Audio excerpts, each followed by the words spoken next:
Hello and welcome to another episode of Panel on Panels, the podcast about all things comics and comics related. I'm your host, John Campbell. Join me as always, Mike Ergoni. Greetings, John. Next to him, Mr. Donovan Eilert. Hi, everybody. How's it going? And today we are thrilled to welcome our guest, Trevor Dodge. Oh, no. I don't know what you guys are thinking. We shouldn't be thrilled about this. You definitely should not be thrilled. Okay, but well, you should know better, too. Because that's true. That's true. We've known each other a while. We do know each other, but no, we are excited to have you on the show. You a teacher or professor? Would that be proper? Let's try that. Yeah. Yeah. I don't know if anything actually gets taught. Okay. There is lots of professing that happens. Okay, there's lots of professors. That's good. I feel like I learned a thing or two. Oh, that's good. I mean, that's Sure, good. yeah. Outcomes assessment is well and healthy, so that's nice. But you are a professor. That can be in quotes if we want. At Clackamas Community College. Now it feels like I'm actually at work in one of those meetings that they make me attend. Professor Dodge. Trevor, quote unquote, you teach about comic books? Is that? Yeah. But no, so at Clackamas Community College. Yeah, I've been teaching comics at Clackamas Community College. Oh gosh, I think I taught the first instance of a class there. Oh man, probably 2006, 2007. But I've kind of been working comics into curriculum and developing full courses in them for longer than that.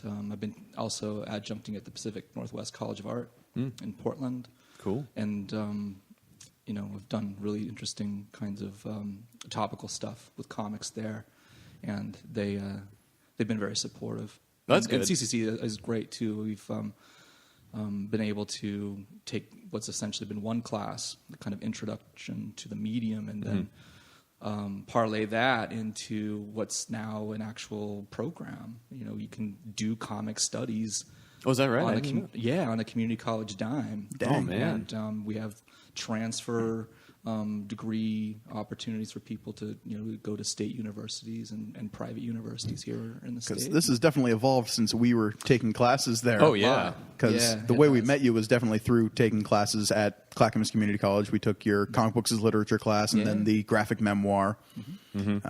Also, the video games and literature class, which I quite enjoyed. Yeah, that's right. That's right. Yeah. Does that still exist? Yeah, I just finished teaching that in the spring. Oh, nice. There's some really interesting video game stuff that's getting a lot of steam in another division, another department. The DMC program. They've got the motion capture thing now, right? Yeah, Andy Mingo and inside the art department in that sort of realm of the college has done some really amazing stuff, getting a motion capture. I don't even know what you call it, apparatus, right? That was the word actually that I was about to say. So. and then partnering with people in the industry, they've done some really interesting work with Super Genius out of Oregon City, and bringing designers and programmers in to teach these classes. And I mean, it's a really exciting time for new media. Oh yeah, it definitely seems like. Yeah. I mean, just in like you were saying, Gergoni, even just in the time between when we were there and now, it seems like it's grown in a huge way. Yeah, there's been really great support for those kinds of initiatives, and when I stepped in there, they had a comic book class already. The class that I inherited was developed by Dave Mount inside the English department, and they created the class because comics were kind of on the rise in academia, but I think in some ways more pointedly, they were bringing Michael Chabon to campus. And that was during the time of Cavalier and Clay. Oh, wow. It was that moment. So he's on fire at that point then. Yeah, I mean, right. And so they had an opportunity to bring Michael Chabon to campus, and it was all this electric energy around it. Yeah. And I picked up that class, and I don't know why, but they didn't stop me. So we've added more classes, the graphic memoir class that Mike was just talking about. I've also added a genre class that focuses on superhero comics that is run one time, I think, since you guys left. And just this past quarter, during spring term 2015, I should time mark this. Let's date this podcast. ruin the timeless nature. Right.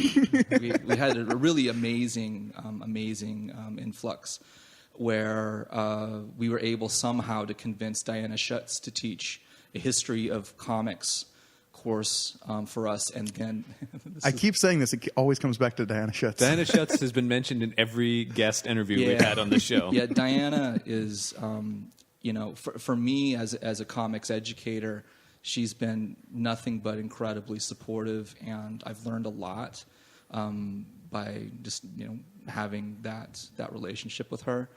And she's been instrumental in supporting comics curricula, not just at my school, but all over this area, really all over the country. And also, you can't find a more genuine and more just totally locked in professional in the business. Oh yeah. So she. You can't see it on the podcast, but we're all nodding emphatically. Right. Yeah. It's just like we do that a lot. Yeah. That name floats out there, and then everybody just does the nod. But also a class that we added this past term was an actual course in comics writing and script writing. Right. Oh dang. And I still don't know how this happened, but we got Kelly Sue DeConnick to teach that class. Yeah, for somebody us. was telling me about that, and I was like, "What? Yeah. I need to go back to CCC right now." Yeah. I've had a decent but still fairly removed relationship with Kelly Sue, and also with Matt Fraction, who visited a class of mine. Boy, it feels like 100 bazillion years ago. And we had actually had temporarily, and by temporary I mean for like a year and a half, plans to have Brian Bendis teach that class. Ooh. And there was this. He seems like he'd be busy. Well, I mean, it wasn't just busyness, but there was this kind of transitional thing that Brian was going through, teaching at Portland State, and then he was teaching in the U of O program, and he had actually verbally committed and said, "Yeah, I would love to teach that class," and we were just astonished. That's awesome, boy, that's fantastic. And then and Brian has so many projects. Oh yeah. and then just stuff flipped over in the Portland State program, and they decided to do it for real. And right. What's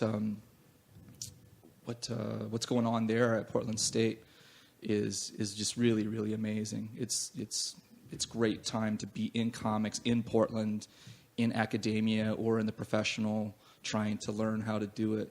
And yeah, we were just absolutely thrilled to have Kelly Sue and Diana teaching for us. Yeah, that's pretty amazing. I mean, what are the names that come up all the time on this show? The people we revere are like Fraction, DeConnick, and Bendis, pretty much. And it's amazing. Yeah, they are all here. And Portland's sort of become this like hub of comic book people. Yeah, it was really surprising when I started digging in and not just thinking about comics as literature, but then like how do you bring people in to talk about it professionally?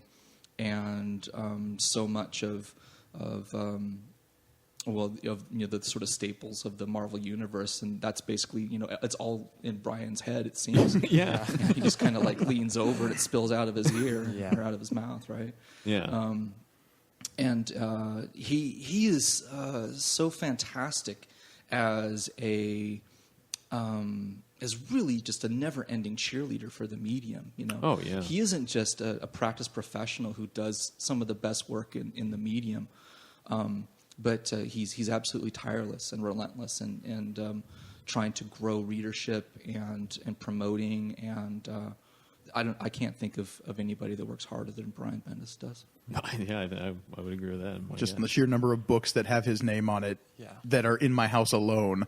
It's just like, how is he? And then he also has time for these other things. And it's just like, I don't know where the man A finds the energy or B finds the time. And really, Brian was instrumental in me getting kind of, I guess, wet with comics in a comics class. I'm sorry, in a college classroom. I was teaching this is before I was teaching at CCC. I was teaching a 100 level, writing, just basic composition course at PNCA in Portland.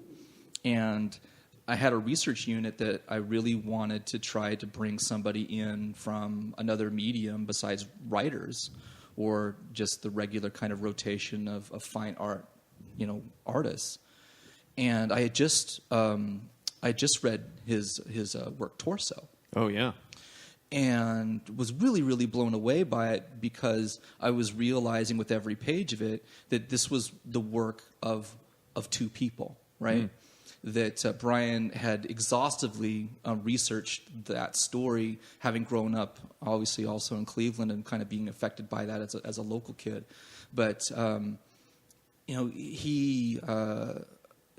what's in the pages of Torso is really, I think, just kind of like, oh man, they're just the blood of the medium, so to speak. That there's so much that you can see is somebody really working to push, and doesn't care if there's an army of editors that are there and the sales figures and all the sort of business of the comics, which comes later.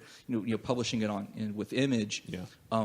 In the moment in his career when he was doing it, I was really, really struck by it, and just reached out. I found an email address for him, and emailed and said, I would love it if you would come to my writing class and talk about your research methods.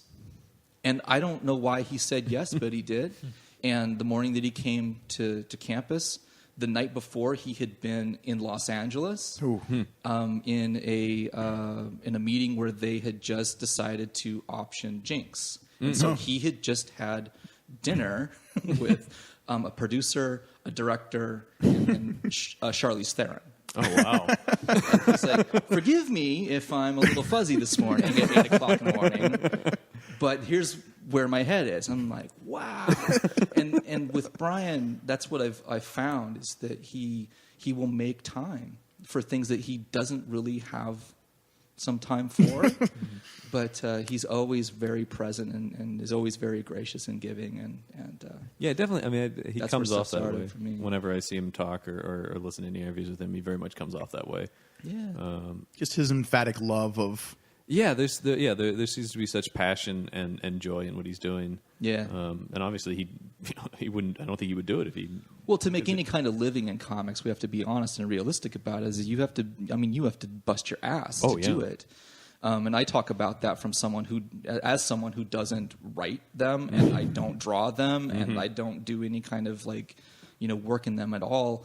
I'm outside in my comfy air conditioned office of academia writing about them, and then teaching and basically promoting them as literature.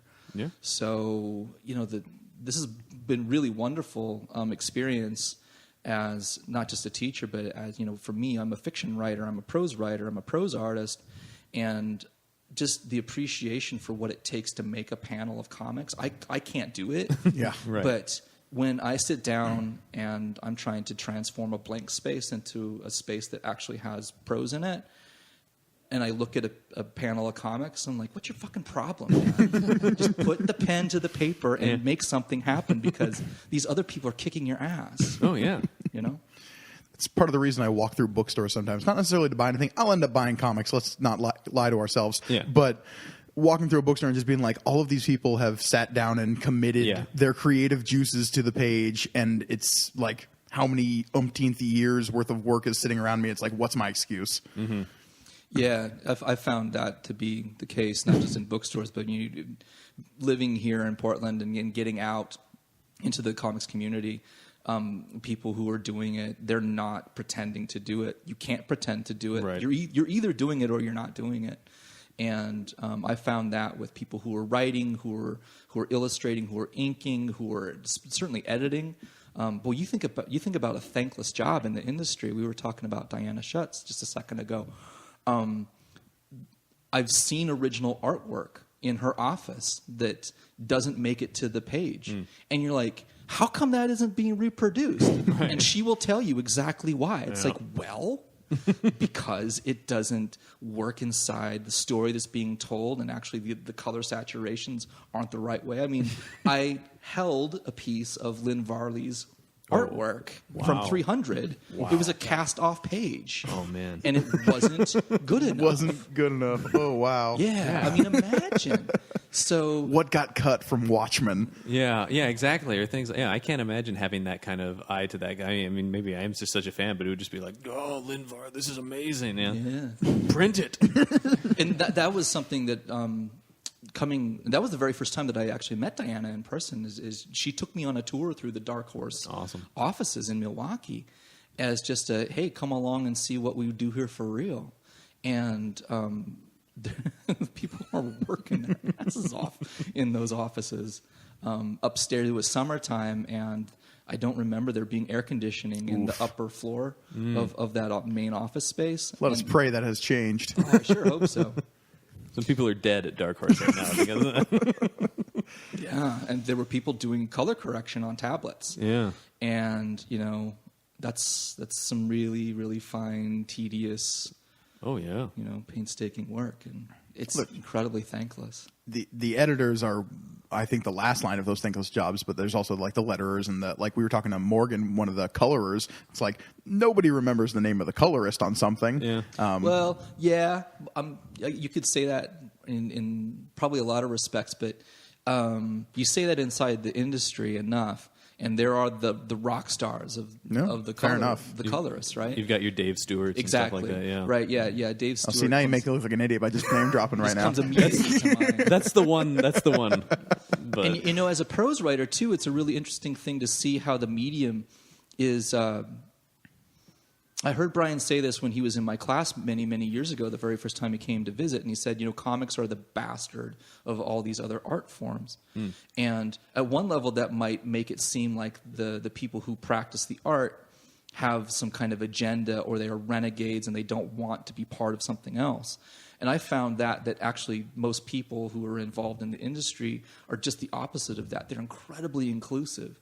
And that's something that I always end up kicking myself to wonder, what am I doing in this conversation? And when I'm at academic conferences, or I'm going to shows or whatnot, and I'm meeting up with people, and they're saying, you need to meet this person. I'm like, you got to be kidding. that happened to me when I went down to Eugene, and Diana Schetz introduced me to Kurt Busiek for the very first time. Wow. And she goes, you need to meet Kurt Busiek. I'm like... You're kidding, right? Like, he does this kind of work, and it's amazing work, and he wouldn't know anything that I'm doing. And there is this, I've found, just the routine kind of flattening of kind of taking all comers. If you are industrious and you care and you love the medium, surely nobody goes into comics to make money. Nobody does, because there isn't any to make. His name was Jack Kirby. And so the people who are really doing it are, and this is stuff that gets said all the time, they're doing it for the love of it. And as a prose writer, there's a really interesting project I'm sure that you guys have been paying attention to, being published out of Milwaukee from Dark Horse. And it's Chuck Palahniuk's sequel to Fight Club. Yeah. Which, there was very careful deliberation. I'm close enough to that particular writing community, and Chuck's writing group in particular. I have several friends that are inside that community. That was a really deliberate conversation. That wasn't an accident that happened. And there's been some really interesting stuff that's actually hit the public in the internet. And Brian actually just interviewed Chuck. There was an interview that appeared maybe about a month or two ago, talking about the incubation of that project. And basically, they were people in the comics industry, in the clubs here, or in the clique here in Portland, going to Chuck and saying, you should try comics. We would love to see what you do in comics. And he was swayed. Yeah, it seems like there's a lot of that, because I know we were just talking to Joel Jones, who's working with Chelsea Kane on Mockingbird now. Right. Yeah, I mean, they're getting people from these other media. I mean, filmmakers, prose writers, all these people are coming in, it seems like, to comics. Because, it's, I mean, like you said, it's this sort of merging of all these different mediums and styles and skills and things like that. It makes sense. Yeah, it's a question that I always ask on usually the opening day of my Intro to Comics course that I teach, is what business does someone in an English department have, talking about this medium? And what we usually very quickly come to is a realization that no one discourse community does or should have a monopoly on the medium. Yeah. And it's it's hybridized inherently. It's flexible. It's got all of these sort of moving parts, even if it's, and it maybe a lot of times, especially if it's just one person that's doing it. For me, I'm probably more drawn to the stuff that is done by the individual auteur. You know? We've talked a lot about that. A lot of our favorite artists and writers are... Especially when we're talking about like the really creative indie books that we see, like the artist-writer combos that are producing their own, like, maybe not necessarily fantastical, but their own original, like, fiction and comics are some of the stuff we're most drawn to, because it's like, this guy clearly has passion and vision for this singular thing, and it comes out on the page in such a, like, vivid way. Well, yeah. I mean, I can't, when you talk like that, you talk about that, and I can't think of anything else but like Craig Thompson's Blankets. Oh, absolutely. Yeah. We've talked so much about Craig Thompson on the show, but rightfully so. And finally, Craig is breaking to a larger level and larger audience. Blankets for years was you can imagine, a side project that Craig was doing while he was designing stuff, and he was taking freelance work from Diana Schutz before he was doing full-length work. And Top Shelf, which has been bought up now by... Who bought them recently? Is IDW has them now? I think that's right. Yeah. And so Chris Staros is... I'm confusing Top Shelf with Top Cow. It's like, they have the darkness now? No. Yeah, so Top Shelf, which I came to know because I was teaching a lot of Alan Moore stuff.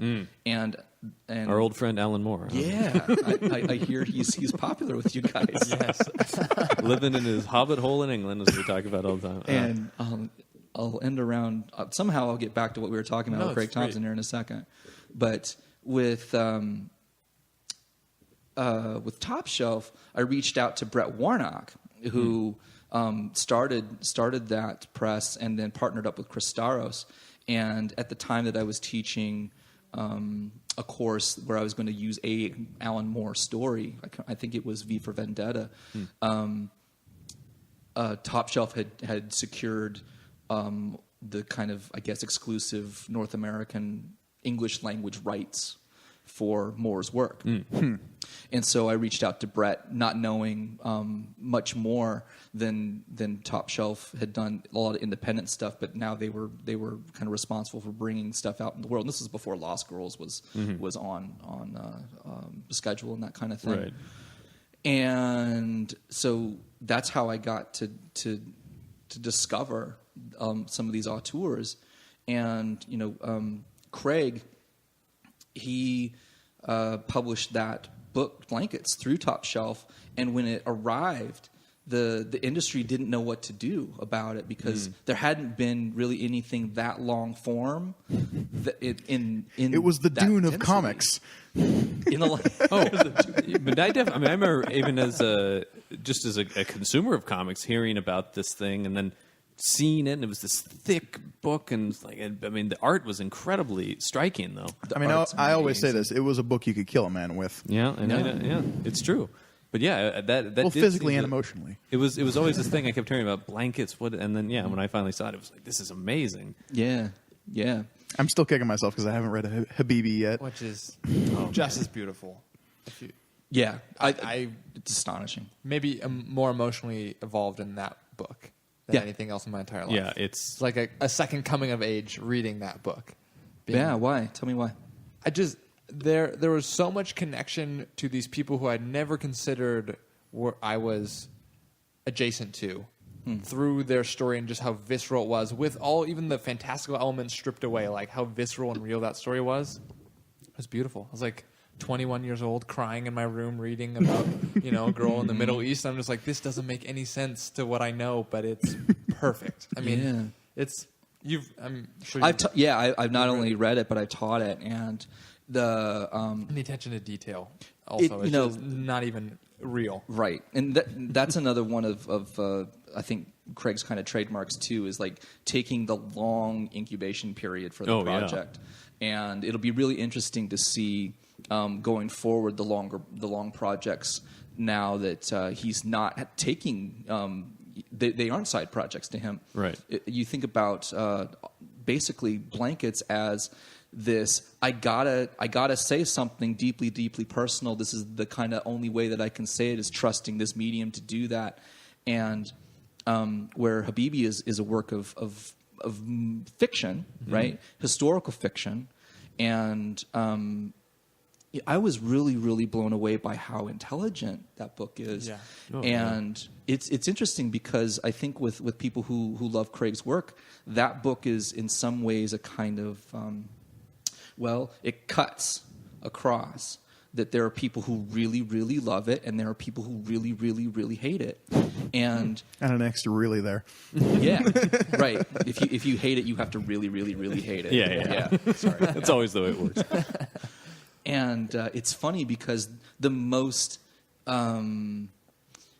concentrated negative reactions that I've had in conversation about Craig Thompson's work has been at art school by illustrators in training. Interesting. Who are, evaluating and kind of like measuring. And based on what they've been taught up to this point. I don't think by what they've been taught. Or their own personal. Yeah, what you see come out, what I saw come out in some of those conversations were very clear demarcations of what an acumen in aesthetics should be. And, Craig Thompson is masturbatory and self-indulgent, and he's trying to cover up for the fact he can't tell a fucking story by drawing this way. And I'm like, wow. That is shocking to hear that. I've never heard anybody have that opinion. I can't believe that. It's a big thing to say. And it's like, okay, back that up. And honestly, I had two students who were in the same class at the art school who, I won't reveal their names here because I don't want to help them out here. Right. But they will do damage out there. You will know them, and they are the real deal. And they had very good and logical, passionate arguments for why they thought that Craig Thompson is a hack. Interesting. Wow. Mm-hmm. And to me, that's like some of the most interesting stuff to talk about. Is how, on one level, for me, blankets is something that I found early when I was teaching. But then it was something that I found routinely that I could hand off to people who had never read comics, and they would find themselves absolutely kind of like consumed by it. Once you get past the intimidation factor of just how big that book is, it's so engrossing that it's hard for people to like, this is what a comic book can be? Yeah. No, I've had very much the same experience handing it to people who are like, I don't read comics. I'm like, you read this, but you really... And people get so caught up in it and connect to it in such a way. Right. And why, before we were starting to recording, we're recording this in my house. It's not actually my house; it's my wife's house. And part of how my wife became my wife was through that book. Honestly, we had started seeing each other and started dating, and I was already in the throes of teaching that book for a few years. And she's like, "So what kind of stuff do you teach? Comic books, really?" And I said, "You know what? You should check this book out." And she and I had started a relationship when we were too young to start a relationship, like when we were 14. Oh, okay.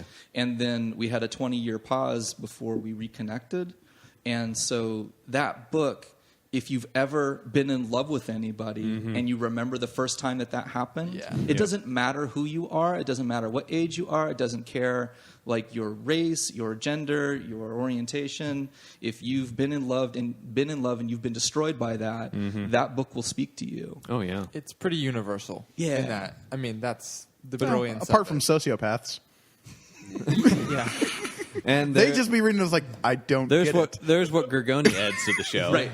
Or detracts, depending on what you're... Well, look, Just some for the people have to record. bring the sociopathic perspective to the table. That's all I'm I'm starting to saying. remember you said you didn't connect to that book, if I'm not mistaken. I don't recall.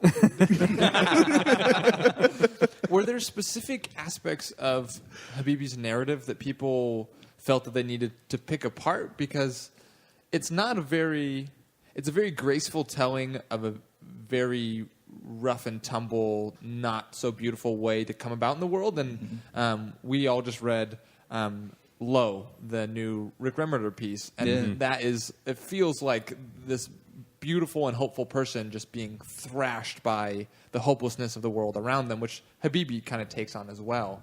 Were they elements of that they didn't connect with the characters, or did they just not care for? I mean, was there a specific? Well, actually, to be fair, my students, and I was talking about a different set of students in a different class. Sure. I had taught blankets when there was the really strong negative Craig Thompson's hack kind of thing in a different class. And this is what's so interesting to me. Every time that I teach even the same syllabus, the same reading list, you have actual human beings in there like y'all, right? Who Wait, we're what now? who read these things and then bring your own experiences, and to me that's what kind of keeps me going in teaching is getting to be part of actual real human conversations, which is a very, very long preamble to answer your question, right? That's fine. Which is to say that the response to Habibi in that class that term was like really, really strong. Oh, okay. And mostly it was like, this thing is way above my head. The art is beautiful. And we did talk a lot about that sort of that cleaving between the beautiful presentation of a really horrific, ugly story, and how deliberate it seems that is. But to me, what's most intriguing about Habibi is how it's about language and how it's about representation, and that a lot of times you don't see real full-throated exploration of that in comics. And it's not because the people who are scripting and illustrating it aren't capable of it. Right. You look at like David Mazzucchelli's Asterius Polyp, which is a full-blown exploration of structuralism. Yeah. It's a fucking genius book that there's nothing else like it, and it's this incredible argument about how we convey ideas and like the impossibility of that, and how images betray us. And so I think that overall, the Habibi reading experience inside the class that I taught it in was really, really positive. And that was also a class where students got to choose the reading list. At the art school, what I allow on occasion, depending on how I'm feeling about stuff from term to term, is I will allow the students to select the reading sequence and also the text that are inside it. Interesting. And that particular term... I want the term where it's like, oh, these are all just the cheapest books. It's funny because... Yeah, it's funny because in those elements, what they ended up choosing were things that were elaborate and sometimes really difficult to get hands on. And so in that same term, I wish I could remember the full reading list of it, but I do remember a couple of the key texts. We did Habibi, and we also did Lost Girls. Oh, wow. And that's In a the book. same. Wow. That there are Lost Girls, and if I'm not mistaken, Chester Brown's Paying for It. Yeah. Which those are books that I would never impose on a student ever. And I'm dead Nor serious. should you. I would not. Especially Lost Girls is something that is so deliberately like provocative. It is trying to pick a fight with you in this incredibly beautiful way. And that class, the same class that chose Habibi, same set of people, they argued over Lost Girls, and there were people in there like, I don't want to read that. Yeah. And not from a like censoring point of view. It's like, Right. You know what? I don't want to do that in here. It's like, well, we're going to have to decide as a group. And the group that decided made some kind of more potent arguments about, I think if we're at art school and we're artists in training, we should probably talk about these issues of representation and where an audience will turn off. And as a teacher, I don't think I've ever been more nervous. That same term, by the way, was a term I had Greg Rucka in the class. Oh, wow. To talk about Stumptown. They had also chosen Stumptown. Oh, and awesome. Rucka came in and took over my class. It was awesome. And he and I got in a little bit of an argument about Bruce Wayne and whether he's a mama's boy or whatnot. Oh, man. But I found out he's really particular about and true to the flag of Batman. He really bleeds it, man. That makes sense. I mean, I've read a lot of his stuff. That guy, and his Batwoman stuff is great too. Yeah. And Greg was fantastic. He was another one of those people who didn't have time, made time, and then came in and basically owned the entire 3-hour discussion. Yeah, that's awesome. It was amazing, and that same group of students, chose his work alongside that really, really risky Melinda Gaby, Alan Moore book, and Habibi too, and paying for it as well was in there too, where they argued to have it. So they wanted to have the throwdown, and they got it. It sounds like it. Amazing, brave. Yeah. So somehow I didn't get fired. I don't know how. Somehow, I feel like Lost Girls might be the downfall of somebody. Yeah. Well, I think it helps you're teaching it in college and not like say high school or something. Where it's then you'd have parent groups leaping down your throat. No, that would definitely be the end of a high school teacher if you're teaching Lost Girls. Oh, there's no question. Yeah. And once again, probably rightfully so. Some town maybe could comic books at all. I mean, it's funny because like it seems like the comics have risen above the conversation that we used to have about this, 10 years ago. And I can remember it because the first time that I encountered Watchmen was in a college classroom, and I worked in a fucking comic book store when I was in college. I knew what Watchmen was. I had read pieces of it. Mm-hmm. I sold used copies of it to some of my my peers. Mm-hmm. But my actual real reading experience of that text was in college, and that was 1995.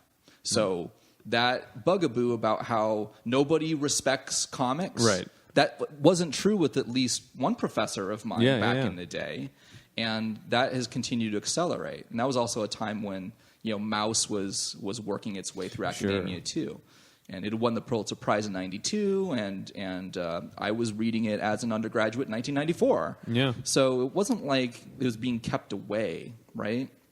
I feel like those two sort of what would seem like they would have to force academia to pay attention to them. And so, certainly Mouse winning the Pulitzer would. There's got to be something here. This is maybe where we'll get into. I'm going to put my gloves on right now, so take a picture of me, getting ready to rumble with you guys. Yeah. But the best work of Alan Moore's is academic in nature. It's probably why I'm drawn to his work as much as I am, and we can absolutely find big troughs in the career. Gonna say From Hell. From Hell for sure. Wow. That's what I was going to say. This is going to be a deal, right? Interesting. Yeah. Is it because there's defend your point, sir? 400 pages of prose at the back of it? It doesn't have much to do necessarily with the prosy argument at the end. It is the investment that Moore has in the subject matter. That, let me put it this way, that he is so invested in the argument that he makes in From Hell that it's not that Alan Moore doesn't trust comics as a medium to convey meaning, because he's who he is and he's made the things that he's made.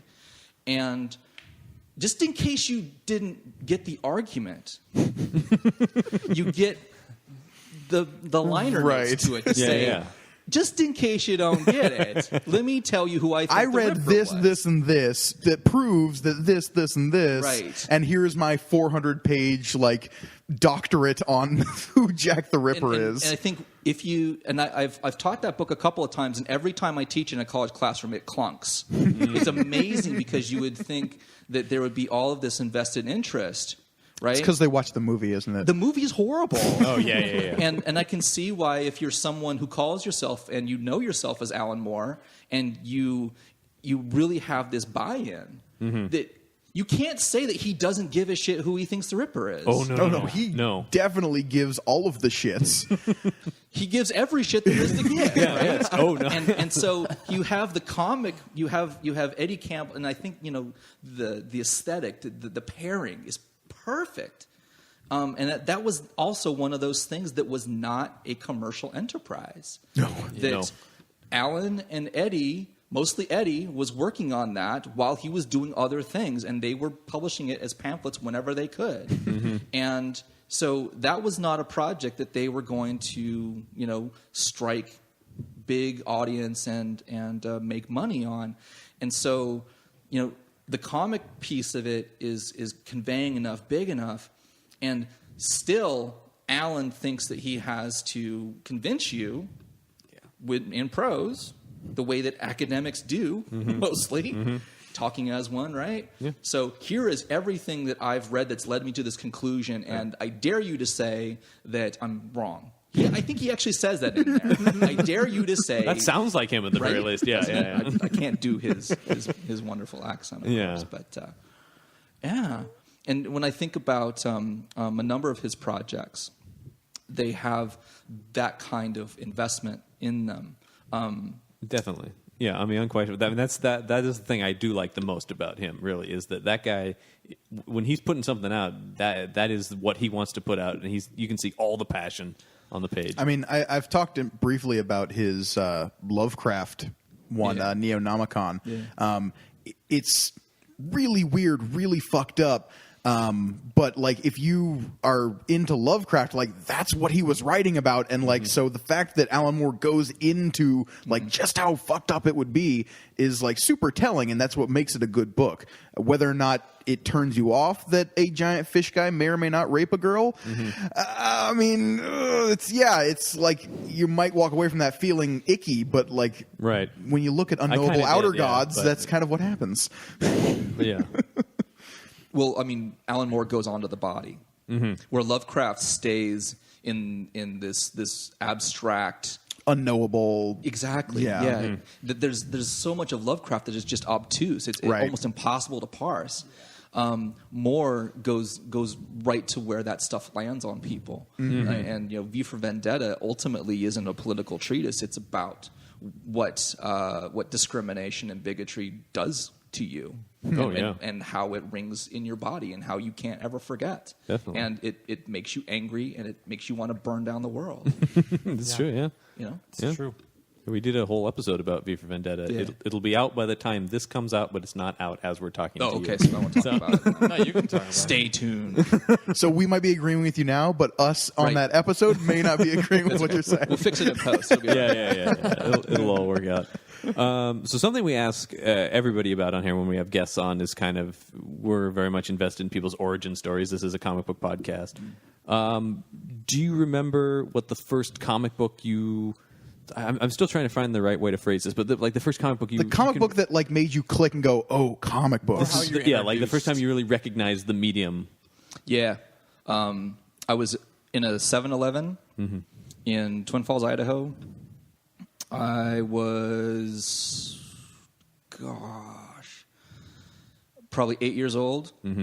And I was spinning the spinner rack, and there was this incredible cover of Daredevil number 183. Damn, that's specific. I can remember opening 183. There was a mini story of Daredevil and the Punisher right on the heels of the death of Elektra. Okay, yeah. No, yeah, I know what you're talking about. And I had actually been introduced to comics by someone who lived across the street from me, who in a lot of ways was an inspiration and someone who actually saved me from a really, really sort of like horrific childhood and stuff. Who went on to do amazing things. He formed a band. His name's Doug March, and he formed a band named Built to Spill. So that's my homie. He introduced you Awesome. to comics. He introduced me to comics because he was the only person that I knew that didn't go to the store, buy the comic book, read it, and then throw it away. Oh. Right. You saying throwing away is just like it gave me this like twinge. The very first time I saw somebody bag a comic, the very first time I saw a long box, the very first time I had any kind of like understanding that no, you read these stories and you keep them because they are just the same treatment of storytelling as a novel is, right? You keep these things because they're important. Yeah. He was somebody who was really key to me when I was young, understanding that. But the issue, the single issue that locked me in, I had been kind of following Daredevil because he was into Daredevil. He's like 5 or 6 years older than I am. And an 8-year-old kid in 1981, the last comic book they should be reading is Frank Miller's Daredevil. Yeah. Yeah, Especially if Punisher's around. Right? Yeah. You know, no one should read Frank Miller's work probably until they're like 17, 18. I think that informs a lot about Right? a lot of our childhood. I was going to say, yeah, it was like 6th grade when I was reading a lot of the Frank Miller stuff. Yeah. So. Sin City, early. Yeah. Especially stuff like that. Yeah. And you know what Frank wants to do is to first. I mean, he loves pulpy genre stuff. Oh, yeah. He loves crime stories. He loves all of that stuff. He loves cinema, and so there's this incredible like reverence for that pop schlock in his work. But he's someone also that right there in those moments we were talking about in the Alan Moore phase of things that was just there going for the body impact, like how do these stories actually land. And so, you know, most superhero comics that I had a really small collection of them. They were things that Doug was like trading off and just giving to me. Like, well, I don't want to read this anymore. Or he had duplicates of them or whatever, and he would tell me I need to read this and that kind of thing. And there's a lot of Avengers stuff and some Spider-Man stuff. And one thing, though, what we got in an argument was I had a couple of spare dollars one day, and he didn't. And we got in an argument about how I wouldn't lend him $1 to buy a Daredevil comic book, and he was pissed off, and we actually had a big argument about it, to the point where my parents said, "Don't have anything to do with him ever again." They actually said that. And we mended fences, and this was like when Elektra was still alive. I remember the cover of that particular issue, too, that was at the core of our argument. It was, I think it was Daredevil 166, 167, and it's this classic Miller, Klaus Janson collaboration, close-up of Elektra's face, and she's got a sigh that has the Daredevil mask on it. I know this cover. You know, it's this unforgettable image. And that was the issue that I could have lent my best friend $1, and I didn't because I was I could see why he would want that. That's an awesome I didn't cover. buy it. I was like, it was just power, you know. Yeah. Because I'm a queen like that. So all these superhero stories would do this kind of superhero thing. And what I remember with that I'm almost positive it's issue 184, and the cover of it is similar in respect to that one I was talking about with Elektra, where it's Daredevil, and he's got like a 45. Yes. And it's No More Mr. Nice Guy is the cover of this. And it's like, it's Dirty Harry. Yeah. Right? And so I'm like, this is going to be badass. So I open it up, and the opening pages of this are in a school.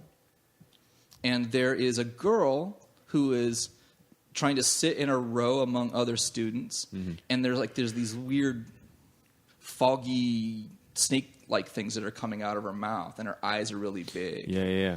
And there's this back and forth between her and the teacher, where the teacher's like, "There's something wrong with you. Are you okay?" And the girl kind of like wordlessly jumps up out of her seat, and then these classic Will Eisner-inspired Miller treatments has this run and jump through a plate glass window, and then she falls to the concrete below. And I'm 8 years old, sitting at the spinner rack going, "Whoa, Daddy." Yeah. Right?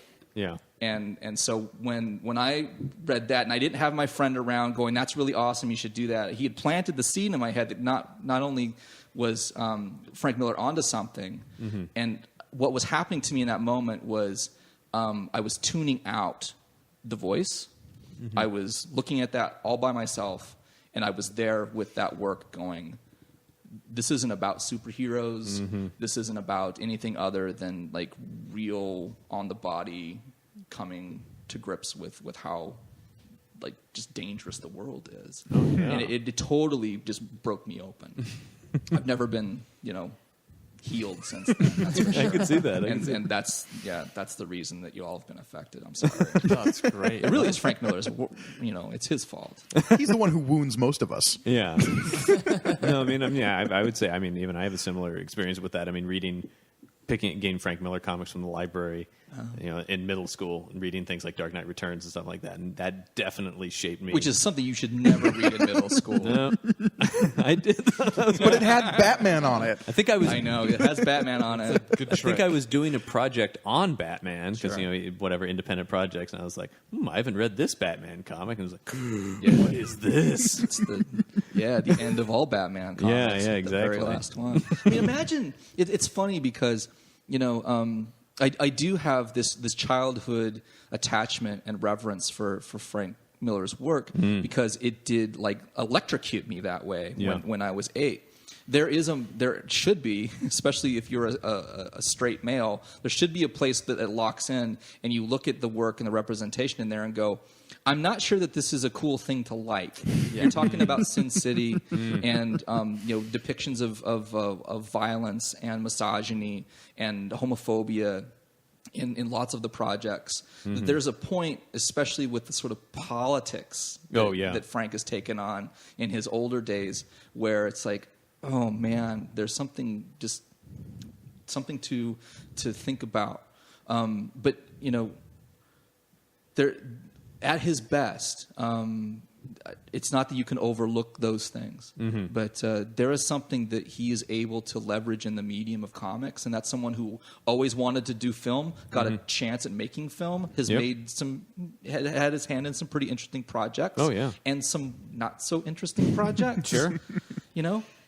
Just ask people inside the industry what they really think about the Spirit movie, Or anyone who has read any Spirit. We've talked about that movie on here. And the thing about that film is that you can't, in its execution, you can critique its execution, but you can't deny its intention and its heart. Is that Frank Miller grew up in love with comic books, and in love in particular Will Eisner's work. Oh, yeah. And that is his kind of goodbye friend to Will Eisner. And so the heart of it's right, but man, it's just not comics, I guess. And that was my reaction to seeing almost everything that's been translated of Alan Moore's onto film. Yeah. Especially the Watchmen movie. That was interesting because we were in that class when that movie I wanted came to out. talk because we went for that class. We went and saw we were supposed to go see the movie in the theater, that's the only class I've ever been in where we talked about a movie that had literally just opened. Yeah, before anybody had a chance to kind of get in there and to set the table with the conversation. It's not like the culture wasn't trying to set that conversation for us anyway. Right. We talked about that in the class, but the print run the print run that DC made of Watchmen before the movie came out. This is a book that's 25 years out already. If you own any comics, if you've been through any kind of store, you have either seen this already or you probably own a copy of it already. Oh, yeah. DC ordered a print run of 1 million copies. I saw it at Target. How'd that work out? They were selling it in Target. It I worked couldn't out believe it. apparently fine. Yeah. Because before Watchmen happened, I guess. So Yeah. Yeah, I saw it in Costco. Yeah. And I took pictures of it, and I can't believe it. Watchmen is in Costco. Yeah. Next to the Left Behind books and the Right. Harry Potter books. Here's Watchmen. Arguably. That's where Alan Moore would want them. Harry Potter. Well, he would, but then he wouldn't, right? Yeah. Yeah. And, so, the framing of that particular discussion was, let's try to get in and have a first early response to Yeah. it. And I remembered specifically going to the movie and then going back to it again a couple of days later and having the same response. It's like, this wants really, really, really hard in the same way that Frank Miller wants to give tribute to Will Eisner. This really wants to give tribute to the comic book. Oh, yeah. But Watchmen isn't a movie. Watchmen is a comic. Yeah. It is so inherently conversant with its medium. And Zack Snyder trying to be faithful to that, I can appreciate it, but it's not a comic. I mean, that I've watched it. Oh God, I've watched it a ton of times. Just trying to. Sorry. Well, just trying. That's what's wrong with you. Yeah, that's true. But just trying to the go masochism you need to let it's, up on. because it's that feeling where I'm like, I get what he's trying to do, and I want it to work so much more than it does. Yeah. But there's something hollow in it that's just like, it's like they're putting on Watchmen. Yeah. But it's not that whatever the spirit underneath the thing is, it doesn't quite work. He's got all the surface level stuff going, but it's not Watchmen, and it can't be. He was kind of doomed no matter what. Probably certainly with a certain segment of the culture, the little itty bitty group of us, who and on a surface level, it makes total sense. It's just like the guy who like nailed 300 goes and makes Watchmen. Now, anyone who gives that like two thoughts goes, "Wait a minute," but like I'm sure on a producer level, like whoever was in charge of Warner Brothers. Warner Brothers. He's Warner Brothers guy. I mean, he directs all their big tentpole movies, or as many of them as they'll let him. I mean, Batman v Superman. This Batman Superman thing, it's interesting because there's that infusion of Nolan in there. Now, this is always a sidetracking conversation for any podcast to throw his name out there, and so we should probably just keep a lid on it as much as we can. But that's someone who also has a reverence for the medium, but not in the same way. Right. Is putting the boots on the ground. That's what Nolan wants to do, is to set a camera on the ground, almost like a GoPro, and go, this is what Gotham City would be like. Yeah. If it was real, this is what it would be like. And you should be really, really terrified if your city looks like this. Yeah. And it's an interesting thing to consider the role of the superhero. And this is what the course that I taught in it a couple of years ago tried to focus on, is like, what do we need it for? What do we need this idea for? And to answer some of those questions, I used a book that was written by Ben Saunders, who teaches down at the University of Oregon, and has started a really wonderful comic studies program down there. And he wrote a book called "Do the Gods Wear Capes?" Yeah, great book. Oh, fantastic book. That goes through kind of four major principles superheroes. You've talked to me about this book before, John. Yeah, I tell everybody I can about this book. It's really it is academia doing comics, and it's doing it well. It's engaged, and it takes the medium seriously. It's not so interested in let's try to validate. It's like, let's really get in here and dig this out. So the death of Gwen Stacy, let's not talk about that as a commercial thing where readers were shocked and they were paralyzed by that. It's like, let's get inside that. If you're Peter Parker, what does that mean? Yeah.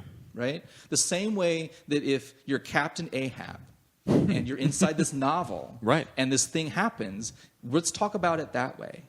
And so this is a really long way back to what we were just talking about, probably, 4 hours ago, right, when we started recording this, is the validation for comics. That moment is like, that's already well left the station. Yeah.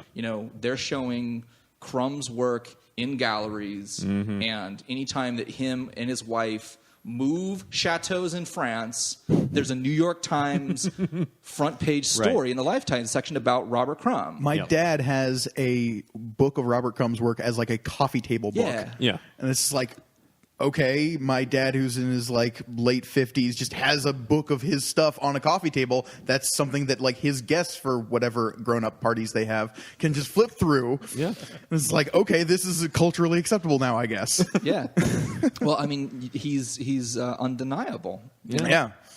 And that's the thing I think that we need to put on the wane of let's sunset the conversation, not just in academia, but kind of all over the culture. Let's stop pretending that comics are being beaten up and infantilized, because they're not. That stigma that comics are for children, it died when television arrived. And comics haven't mostly been for children since probably the early 60s? Yeah. And then the increased factionalization that we get with the internet, and what you have is a very, very rabid, small, dedicated group who are enthusiasts, who love the medium, who do the things that you guys are doing, and read and talk and say, hey, did you see that? And that, whether that fans out or not, that's not what we should be concerned about. Right. That it'll endure, right? And so what's been really interesting is to try to work through how, what am I trying to say here? How the medium is not the same all over. And trying to do an introduction to the comics medium is the same thing as trying to introduce somebody to prose. Like, you can do anything in this medium. Yeah. Anything. Absolutely. So where do we start talking about it? And let's stop pretending like we don't care. Mm-hmm. We've known for at least 120 years that comics will sell newspapers. Mm-hmm. People will not read anything on the front page or in the center of them. They will turn them over on the backside. Hearst knew this. Mm-hmm. That's why there was a bidding war for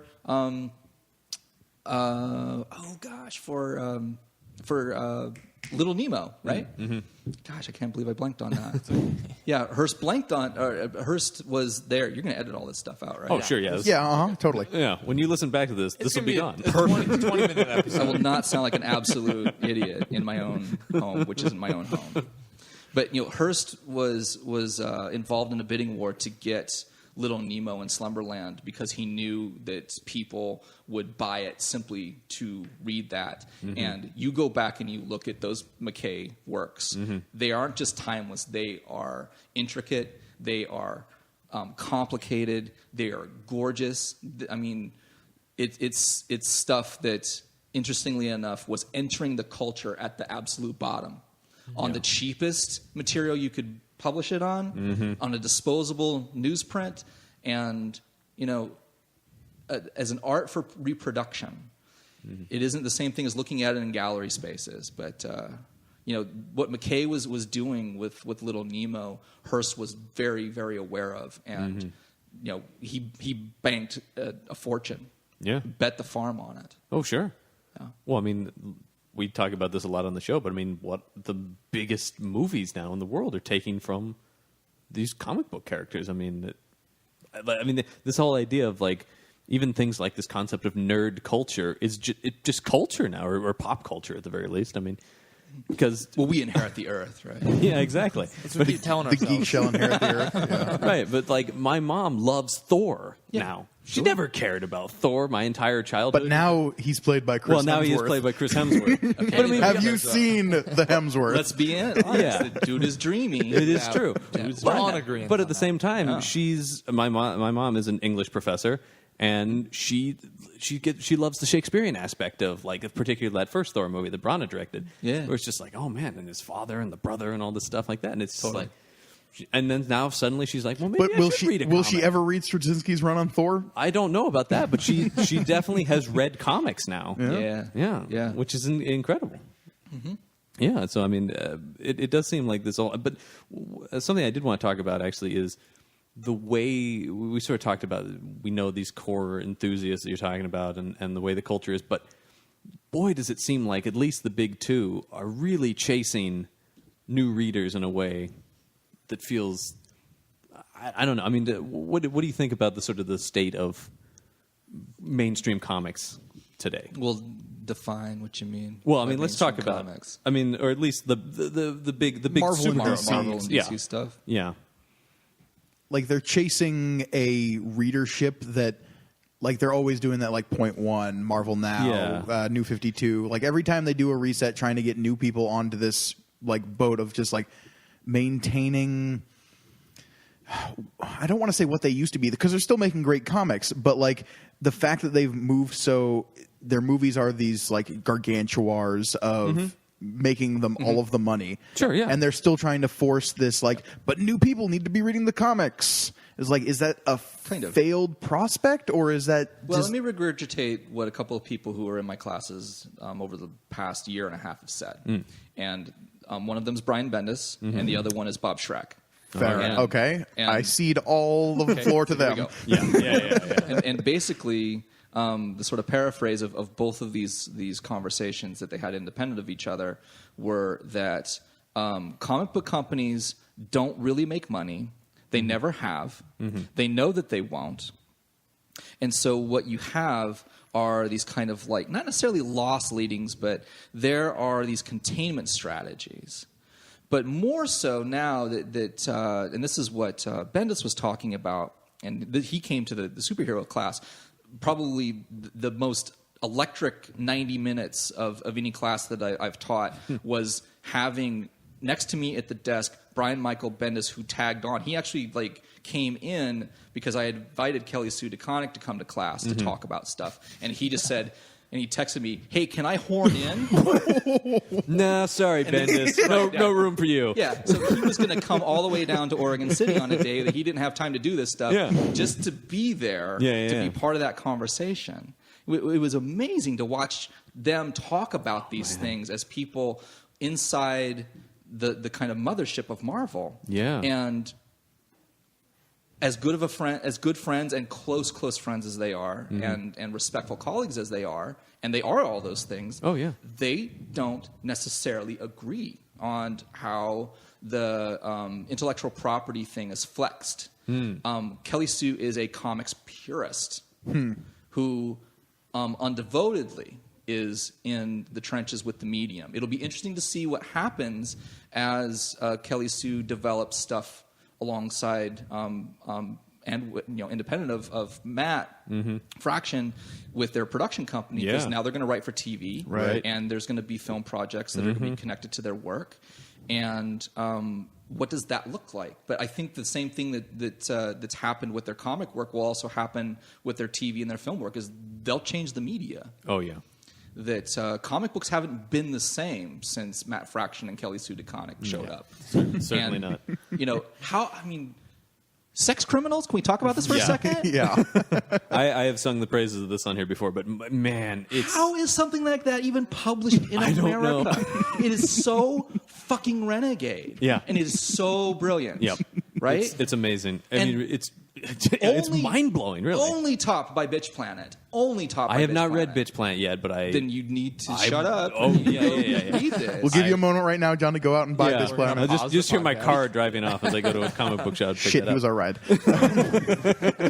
What is going on in the pages of both of those series when there's a new issue of that is so direct to the heart of the readership that they know is there, that they know will stay, and it's basically, you know what? Fuck all of you who think otherwise. Yeah. So we're going to tell the stories our way, and we're going to own them completely, right? Yeah.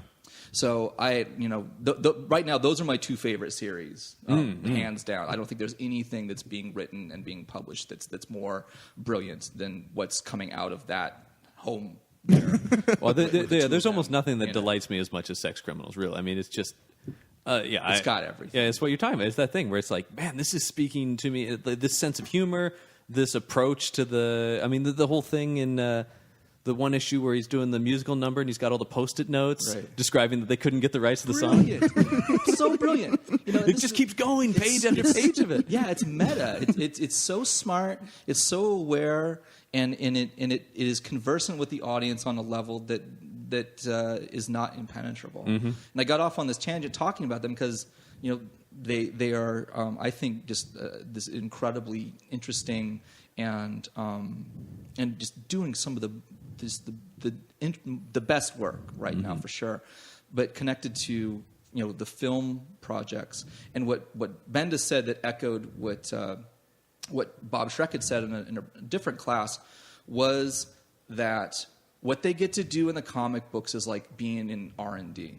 And this is what he said. He used that phrase exactly. He goes, what I get to do in the pages of, and this was right before Guardians of the Galaxy came out. Okay, so this was about a month and a half.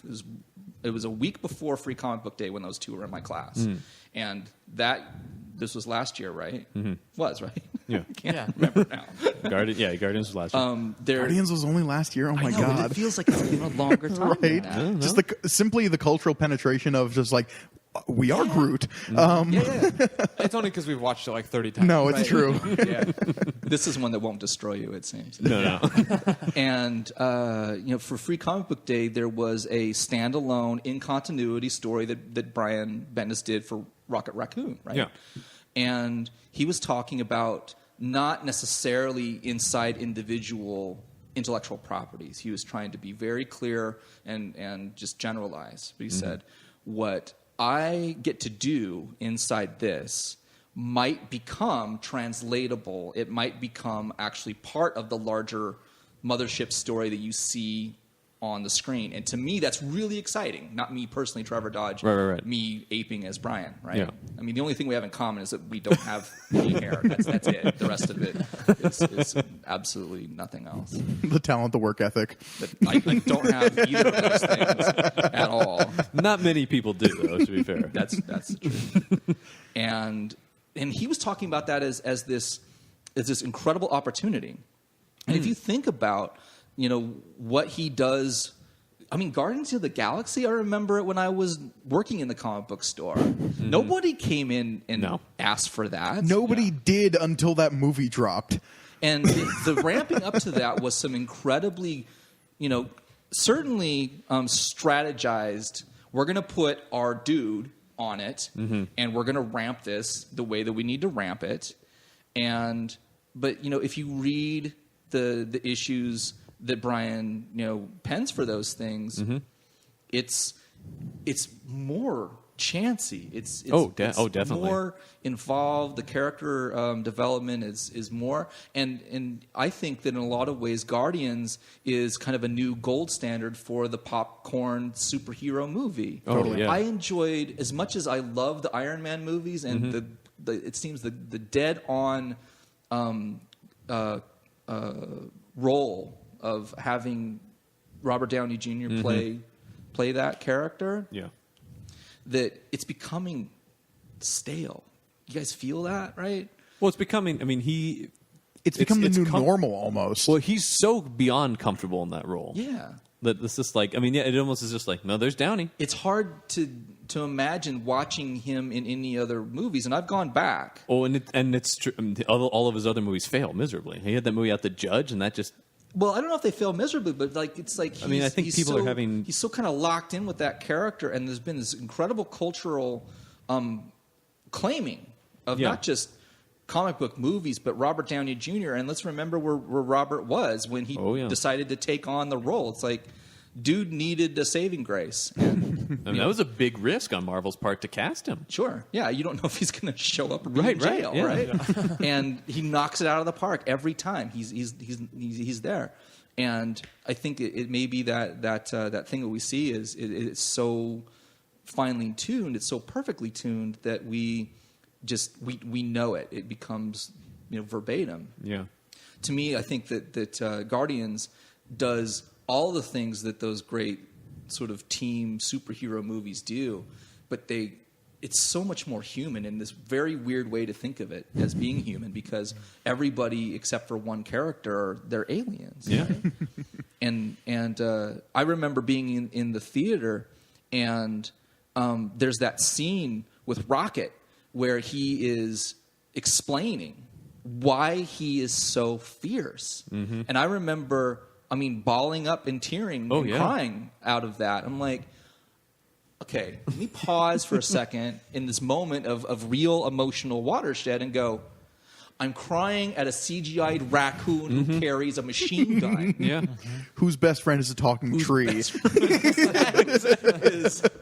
a tree. But no, really, that to me, that's the magic trick that they of the Marvel movies. Really, that movie was not only successful, but it's that good. Yeah, it's a great film. And really, it lands perfectly with that little cutaway scene where there is the resprouting of the character that everybody loved, that was absolutely destroyed to see die, and it's like, oh, good, there's hope. Yep.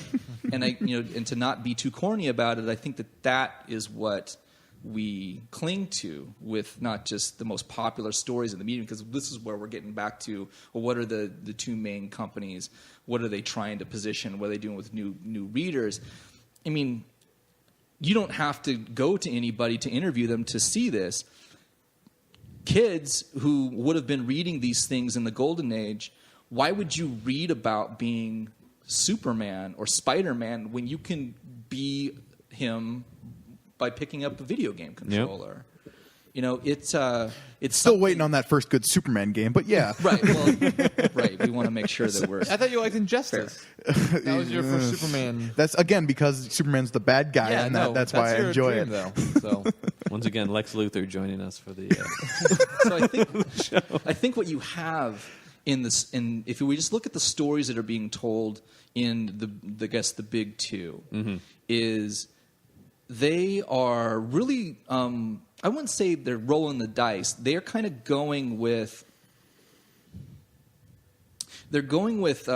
writers who have great not just potential but also acumen. They're going to tell us some really, really human stories, and they're not going to ruin the franchise. Right. And I think that basically that's what it comes down to is if you are being given that steed, and I've heard Brian talk about this enough. Imagine being the person who said, who has to hold this in your metaphorical hand, right? Mm-hmm. You have to write the stories that people will read in print of one of the characters that American culture loves the most. Mm. People love Peter Parker. Yep. And when Brian put Miles Morales in that suit, you saw all kinds of crazy, racist, political bullshit, pop out of that. And Brian navigated that, I think, masterfully. Yeah.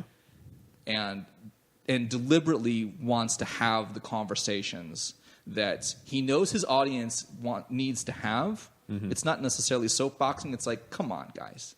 Yeah. Let's stop kidding ourselves about what's really going on in our culture. His attention to anti-Semitism in X-Men, I think, has been amazing and timely, and to see him evolve and to deepen as a writer of consciousness. Oh, for sure. Right? Yeah. Is not a mistake. It's not something that's happening just randomly.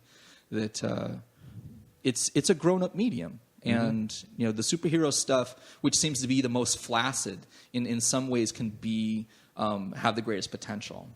But things that's on the sort of indie tip, we've been talking a lot about sort of mainstream and superhero stuff. I think the stuff that really, really resonates. My now wife, then friend, become girlfriend, would have never, ever, ever picked up Watchmen. Even when I was like pushing it, she goes, "Are you kidding me?" Yeah. It has people in weird costumes and stuff. I'm not going to read that.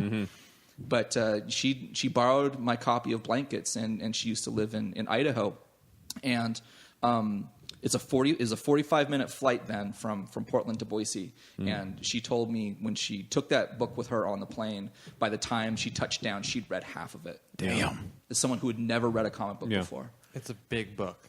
It is a big book. It is a dense story. But once you get in the rhythm of it, it moves. Though that's the thing. So that's beautiful. It's like a symphony. Yeah. Right. Yeah, that's true. So we talked a bit about some of the classes you teach. Obviously, we were in some of these classes, but yeah, sorry about that. That's great. That's all right. We've managed to be okay. Yeah, you guys. Well, I wouldn't go that far, John. As okay as we can be for people who host a podcast about comics. Yeah, well, you can dress yourselves. I can vouch for that. Yeah. Yes, I dressed myself today. Except for Donovan. Donovan's not fully dressed, but I'll just leave that. We let him believe he is, though. So right. I mean, it's an Emperor's New Clothes scenario. For your audience's sake, I will just we say. keep the illusion going. Now, is it the shirt or the pants that are off? You decide. Please don't decide. Please, you don't want to choose. Hashtag Donovan tops, Donovan bottoms. Yep, that's right. But sort of talking about that, introducing people to comics. What are your? I mean, maybe it just is the syllabus of your class. But what are the comics that you sort of start people with? What is the introductory list?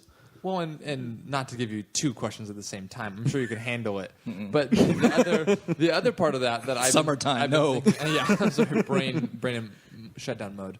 But what the other part of that really interests me is you're teaching comic book classes for people who there's several of them who have never picked up a comic before and are curious about what the medium is. So when you're curating not just a comic but the syllabus for that, what are things that you look for, you steer away from, or things that you think are crucial for that experience? I mean, we all came in. God, that's a good question. Wow.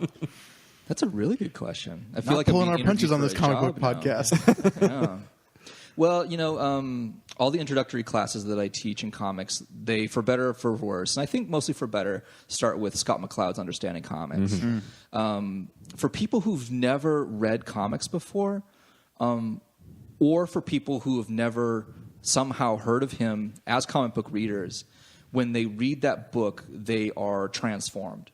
They are electrified, and for the most part, usually in really, really interesting and good ways. And the talk about McCloud that isn't necessarily negative, but it is critical, doesn't come from like the front lines where I teach. People almost to the person universally, when they read McCloud, it's like having the top of their head lifted off and something miraculously lit inside. And it's not because that's a work of great genius, but he asks questions in ways that people who are coming to comics don't expect to get them asked. And in the format and in the medium, it's like, I guess I never really thought about how there could be this great, dense exploration of the medium inside the medium. Show me any other medium that can do that. Prose can do it to a certain extent, but then it gets really kind of flat. Film can't do this at all. And what that book in particular does is jam a flag in a certain kind of territory and say, you can have this conversation in a serious and important and meaningful way, and let me show you. There's a great invitation that's there in that book, and I was incredibly lucky, and this is just goes to underscore how supportive my college has been to me. In 2010, Clackamas Community College hosted Scott McCloud, and I was very, very fortunate to get to not just meet him, but to go pick him up from the airport and spend an hour or so driving him to his hotel. Does he look like he draws himself? Yeah.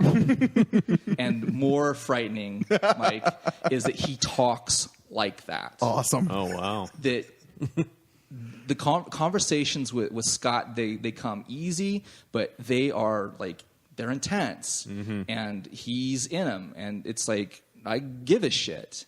Yeah. And just even the most kind of like personal, just the chit chat kind of conversation, it feels like there's something really at stake when you're talking to him. And it's not like this is a guy who throws his weight around. No. It's someone who is like so many other people that we've dropped in names in here, just totally committed and totally invested, and cares about how we move the needle, right? And so I think that commitment really burns through in the pages of that when people read it. The follow-up books, the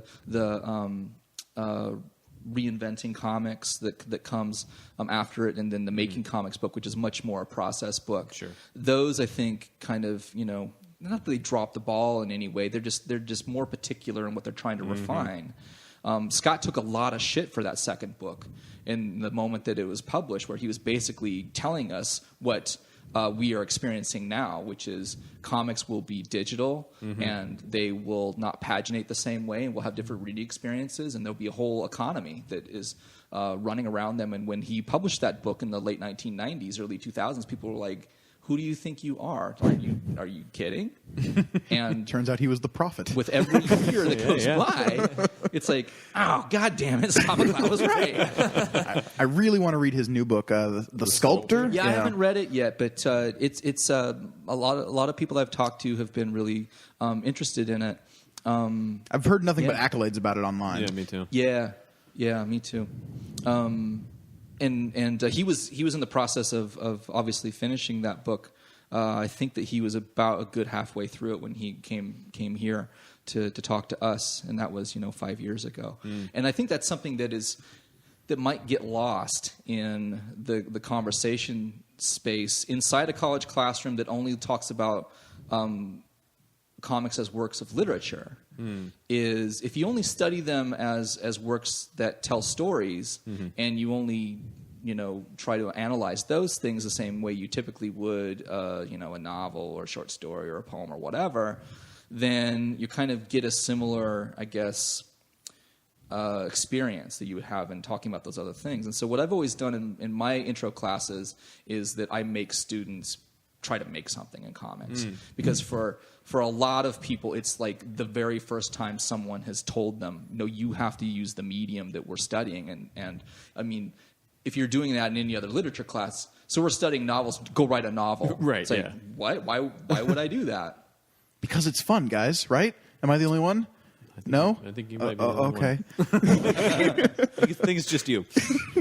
And I think as bookending experiences, especially for people who have either really limited experience in comics or in a lot of cases, a lot of times, Donovan, I'll have like half the class has never read anything in comics, but they know because they're tired. This is like how I came to a couple of my favorite television shows, The Wire and Game of Thrones. I was fucking sick and tired of hearing people talk about these things. Yeah. And so I'm like, I'm going to get in there. And that's also another way, honestly, that the video game class kind of came to the surface too, is I was in fiction writing classes having people reference things from control culture.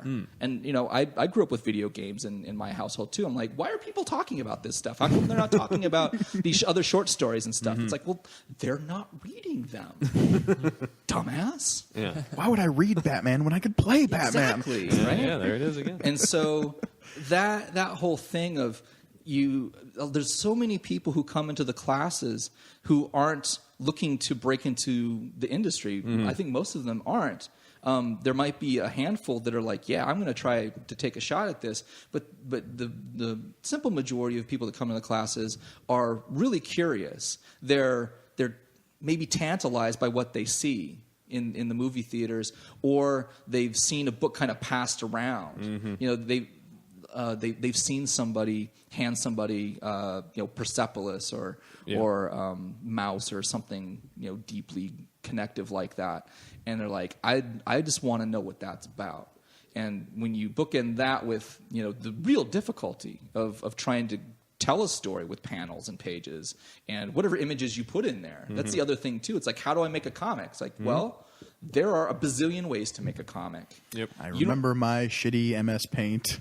So do I. We won't talk about it. We'll just say that you passed the class and that was good. C is still a passing grade. Yay, team. But, in all seriousness, why isn't that approach just as valid as something that is so technically refined? You were talking earlier about Robert Crumb coffee table books. I don't know if any of you guys got a chance to see the Crumb traveling exhibition that when they did Book of Genesis. I did not, unfortunately. About, was it 3 or 4 years ago? Yeah. The last big work that Crumb has published was his Book of Genesis. And that should blow everybody's mind, from a generation before. It's like, you're going to let who do what? Yeah. And they brought that exhibition to Portland. Oh, man. And to see Crumb's original artwork up close and personal is, this is going to sound, corny and whatnot, but it almost is a religious experience if you have any kind of appreciation for what it takes to make an image out of nothing. Yeah. Because Crumb, if you look at his artwork really, really carefully, it is first thought, best thought. There is very, very little that is actually erased or changed. Man. So this is somebody, you watch that Zweigoff documentary from 1994, and there's this really creepy stereotype and characterization of him that comes across there. But one thing that is always almost a metronome through that documentary, you know the one that I'm talking about? Yeah. Okay, the one called Crumb, right? Yes. Yeah. What you see him doing all the time, no matter what he's talking about or no matter where he is that he's got the ink pen in his hand and he's got his notebook and he is sketching all the time. Yep. The pen doesn't stop moving. And when that exhibition came to Portland, Diana Schutz came to visit one of my classes, and she had asked, just as an aside before she got up to talk about stuff, she said, "So did you see that Crumb exhibit?" And I said, "I'm going to get ready to see it." But yeah, I'm going to go.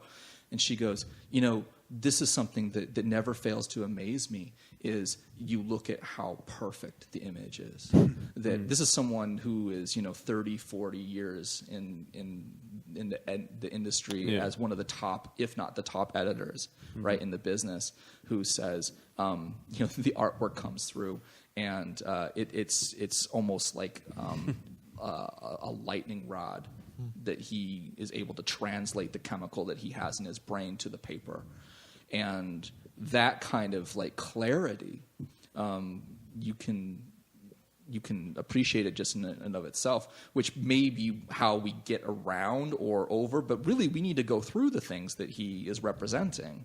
You know, Crumb, with all of his baggage, is someone that will declare to you, you know, yeah, I have a problem with women. Mm-hmm. Yeah, I've got these kind of psychosexual fantasies, and my art is how I work through them. If I don't, I'll probably kill myself. Mm.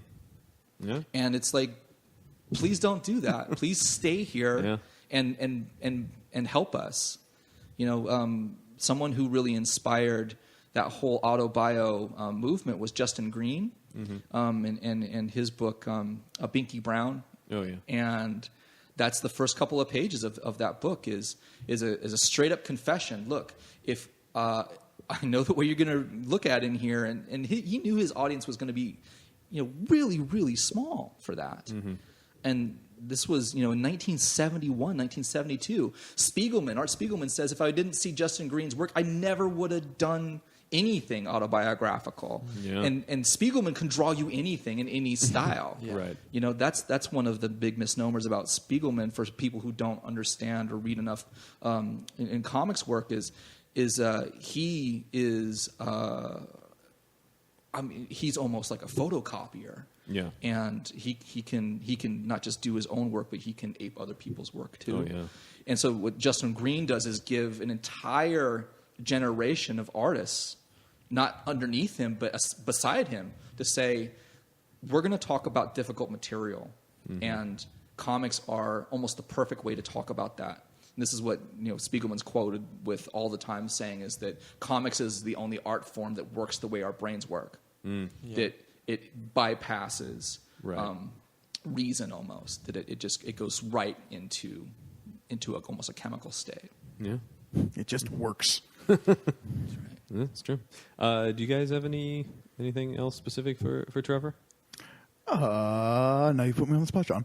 You only asked me one question. I mean, this is kind of ridiculous. It's pretty crazy. We've only been talking for how long? Well, like an hour and a half. Just that one question. It's like class all over again. Just like the idiot up front talks. That's right. That's right. No, I think we've covered a lot of stuff. Okay. So, sort of wrapping up that conversation, we now turn to the segment we do with all of our guests, which is we turn things over to Weird Questions with Donovan Eilert. How old were you when you first saw the movie Harold and Maude? Oh, man. That might be your weirdest question, actually. That is a pretty weird question. I can turn this around on you, too. Mm-hmm. The first time that I saw Harold and Maude was when it was almost my very first term teaching, actually. My first legit teaching gig was right after I finished graduate school, and I was in Burley, Idaho, which is as horrible as it sounds. I was going to say, that sounds... It's as horrible as it sounds, and I was teaching a night class in Burley High School. Also as horrible as it sounds. And I had assigned them, the students. We apologize to all the people of Burley. We have a lot of listeners there, too, I think. I think it'll be all right. I had assigned the students to watch a film that was written by Paul Auster called Smoke, and I had a small little group of people who simply refused on religious grounds to watch it because it was rated R. Okay. And that movie in particular, I choose it when I do impose it on my writing students because it is like the softest R I can imagine. Mm-hmm. There isn't any violence in it. No. There is some curse language. There's no nudity in it. Yeah. It is a really, really gorgeous, lovely human movie. Mm-hmm. That, I mean, if you watch they this say movie, fuck more than twice, and immediately it's R. They do. Yeah. Yeah. And this was like Smoke's a movie that was like 94, 95 maybe. And it's one of those movies that if you watch it and you actually pay attention to it, if you're not moved by it, you're a rock. You know, you're just not alive. And I had again these students that were like, it's rated R, I won't watch it. I'm like, okay, well then you're gonna watch Harold and Maude. And I hadn't seen Harold and Maude, not fully through, but I certainly knew the story. Mm-hmm. And check the rating on it. It's a solid PG. It's that's a pretty racy PG if you think about it. Well, it was a 70s PG. Yeah, so, yeah. right. So was Jaws at the time. So was Benji Come Home or whatever the hell those Joe Camp movies were, right?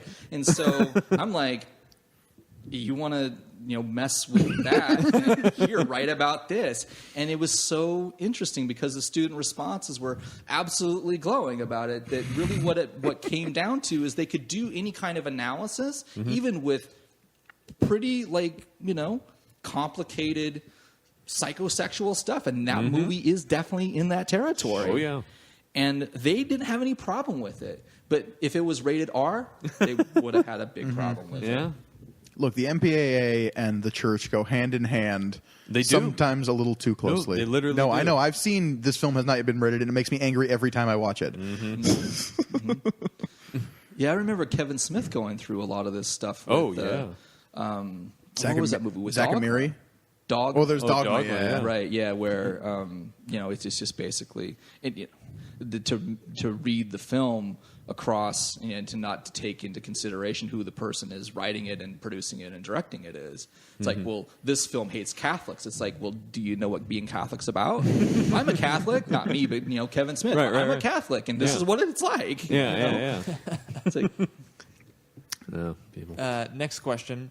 there's more. There's those 3 questions. There's 3 weird questions. That's right. Yes.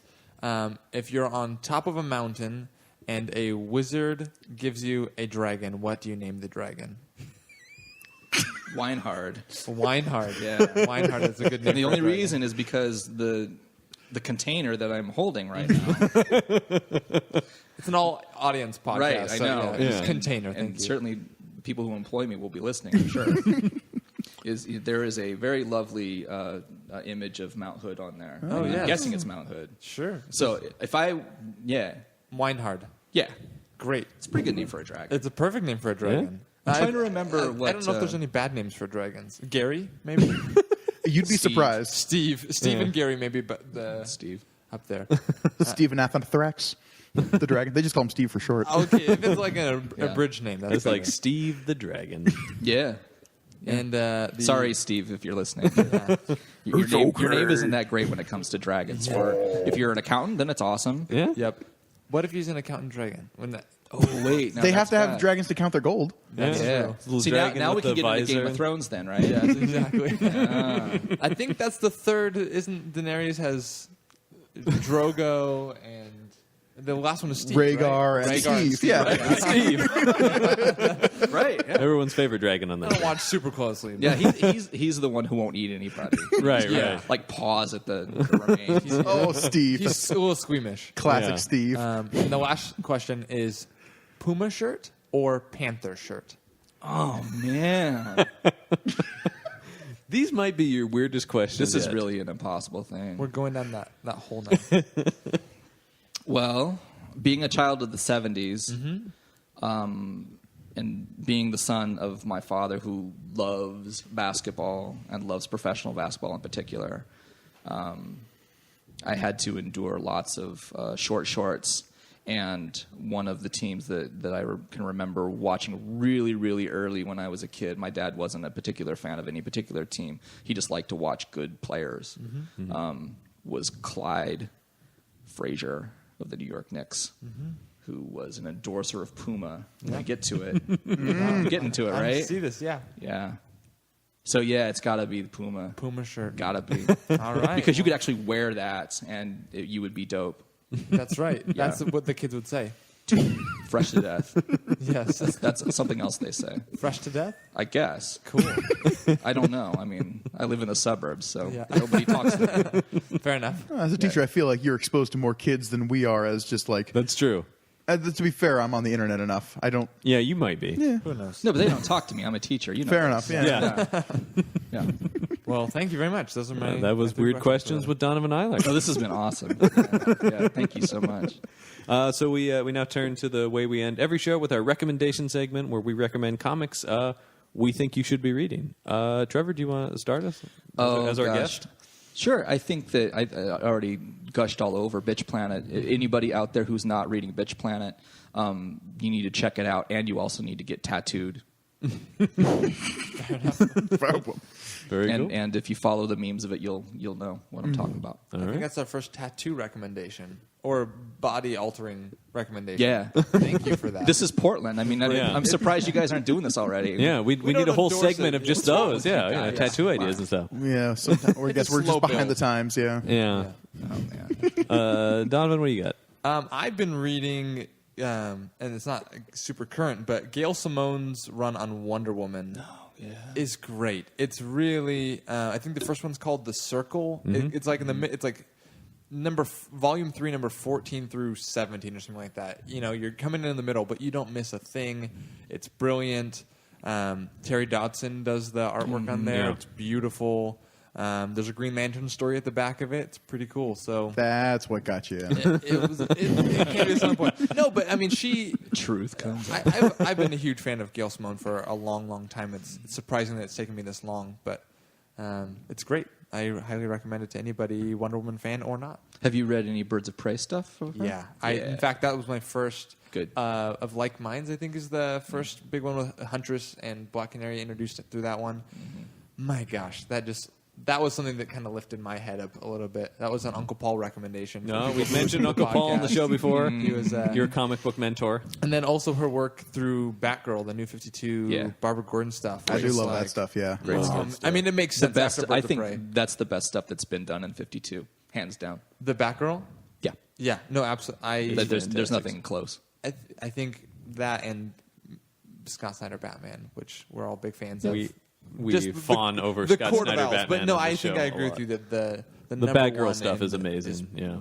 just it hits on so many different levels. So Granny? that's like 4 Turning to me now. recommendations. Donovan, you mentioned dragons earlier. Yes, I'd like to throw some dungeons on top of those dragons. Oh, boy.